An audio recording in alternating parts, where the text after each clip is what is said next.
The following story has been brought to you by StoriesToInspire.org.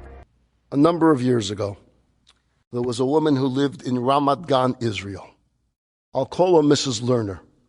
Mrs. Lerner had a job working for this company which basically enabled her to support her entire family. And she felt very fortunate because economic times in Israel at the time of the story was very difficult, and she was lucky to have a job.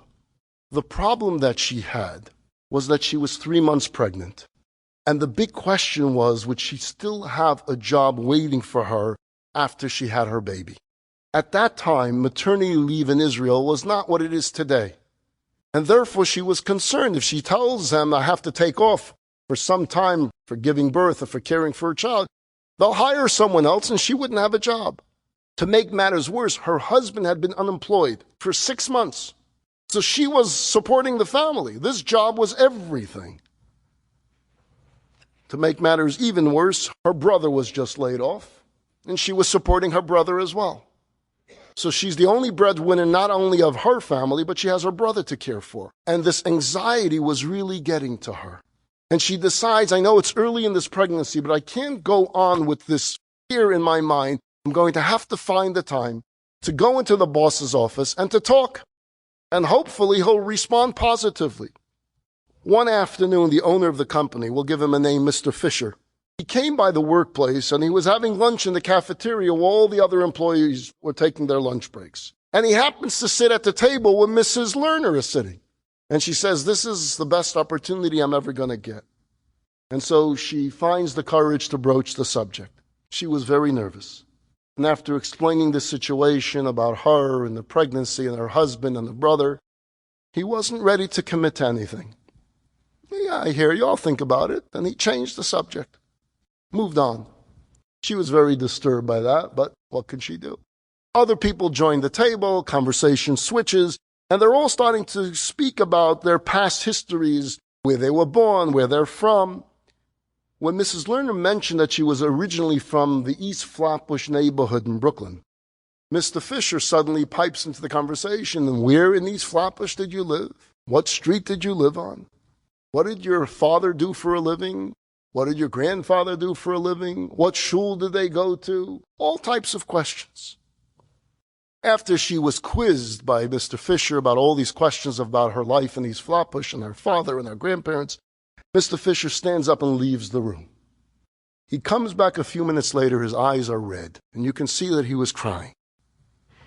And he says, I need to tell you something.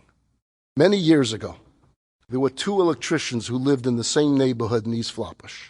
One of these electricians was a union member and worked for a very large company and was very successful. The other was a non-union member, and he constantly struggled to make a living. And he would scrape together odd jobs here, odd job there to try to put it together. These 2 men attended the same synagogue in East Flatbush, and they became friends. They would walk home together on the way home from shul. One day, tragedy struck. The poor non-union electrician had a massive heart attack, and within days he passed away. When the other electrician came to the house for Shiva to pay condolences to the mourners, he couldn't help but notice the poverty of the home. And then he was a little bit nosy, and he walked into the kitchen, and he saw how empty it was. The cupboards were empty. The refrigerator was empty. He didn't stop to ask. He went right to the supermarket and came back with dozens of bags of food, filled the refrigerator, filled the cupboards, made sure there was food, not just for every day of Shiva. He wouldn't stop coming. A week after Shiva, when people stopped caring and stopped visiting, he would come with these bag loads of foods. He would see to it that the bakery would deliver fresh bread and danishes every morning. He continued this for months. A couple of months after the tragedy, the widow calls this electrician who's been paying these visits with food and says that her basement is filled with all these electrical tools and supplies that she has no need for. Being that you're an electrician, maybe you can do something with it. So he goes down to the basement, and sure enough, he sees this total mess with supplies, with all different electrical items, but not organized at all. And he asks permission if he can come by every night and visit the basement so he can organize. And he begins to make some order, put things in different boxes. And after weeks and weeks of doing this, he puts out notice to all electricians that there's going to be this sale of electrical parts, and know that the funds you give will go help a widow and her family.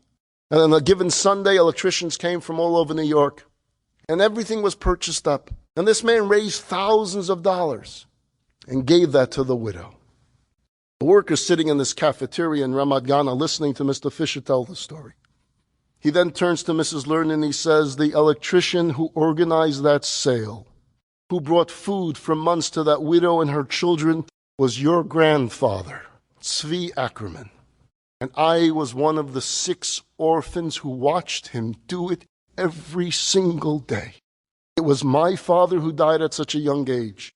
And my brothers and my sisters, we were just kids then, but none of us ever forgot the kindness of your Zaidi and what he did for our mother and for all of us during those sad and painful days. Mrs. Lerner, make no mistake about it, you will always have a job with this company. And tomorrow morning, I would like for you to please have your brother and your husband come to my office, because they will be working here as well. That night, a tearful Mrs. Lerner went home and wrote a letter to her grandfather, who was still alive. All it said was, thank you, Zaidi. I'm so proud to be your granddaughter. A man in Brooklyn, New York, sees the despair of a family, decides to seize the moment and to do something about it. And it shows up later, years later, decades later, in Ramat Gan, Israel. That's the way special moments of our lives turn the axis of our world and have a way of repaying themselves over and over and over again. Enjoyed this story? Come again. Bring a friend. StoriesToInspire.org